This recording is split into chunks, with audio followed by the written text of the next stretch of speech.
Hello friends, welcome back to my channel.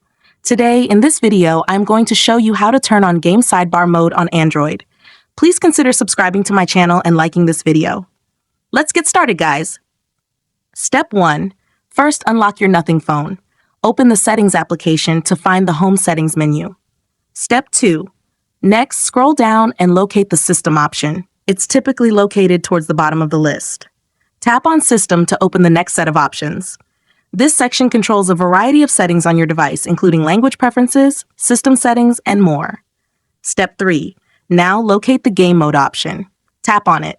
Step 4. Next, locate the Game Sidebar option.